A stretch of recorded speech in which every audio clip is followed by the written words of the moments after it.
અજ્ઞાતવાસની અંદર મોકલી દીધા. એટલે એમને વન વન ભટકવું પડતું અને ભિખારીના જેવું એમને જીવન ગાળવું પડતું. આવા સમયે બીજી બાજુ બન્યું એવું કે જે દુર્યોધન અને દુશાસન હતો, આ બંને એક જગ્યાએ યુદ્ધ કરવા માટે ગયા. હવે આ દુર્યોધન અને દુશાસન બંનેને એ બંદી બનાવ્યા. એટલે કે જ્યાં યુદ્ધ કરવા ગયા હતા ત્યાંના માણસોએ, ત્યાંના લશ્કરે આ અર્જુનને અને દુર્યોધનને બંનેને થાંભલે બાંધી દીધા. આ બાજુ વન વન ભટકતા હતા પાંચેય પાંડવો. એટલે યુધિષ્ઠિરને ખબર પડી.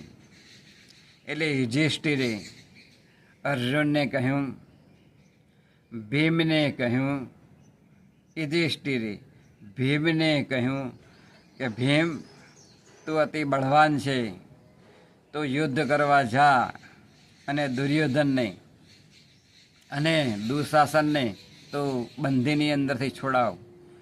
એટલે ભીમ કહેવા લાગ્યો મોટા ભાઈ યુધિષ્ઠિરને, ભાઈ આ મારાથી કોઈ કાળે બને નહીં.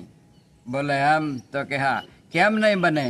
ત્યારે તમને તો ખબર છે કે દ્રૌપદીનું ચીરહરણ એ આ દુશાસન અને દુર્યોધને કર્યું હતું. આપણને છેતરીને ધ્રુત રમવા માટે બોલાવ્યા, જુગાર રમવા માટે આપણને હરાવ્યા, અને આપણે આ વન વન ભટકવું પડે છે.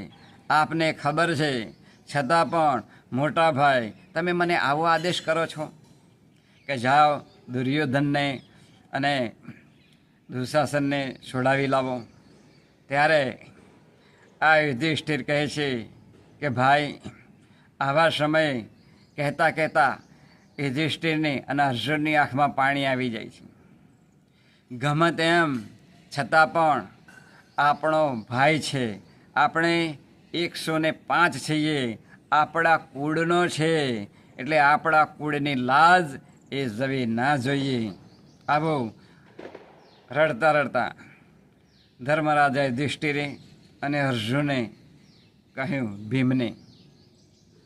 ત્યાર પછી ભીમ તો ગયો નહીં, પણ અર્જુન એ પોતે બાણ લઈ અને જાય છે અને આ જે બંદી બનાવ્યા હતા દુર્યોધનને અને દુશાસનને એ છોડાવે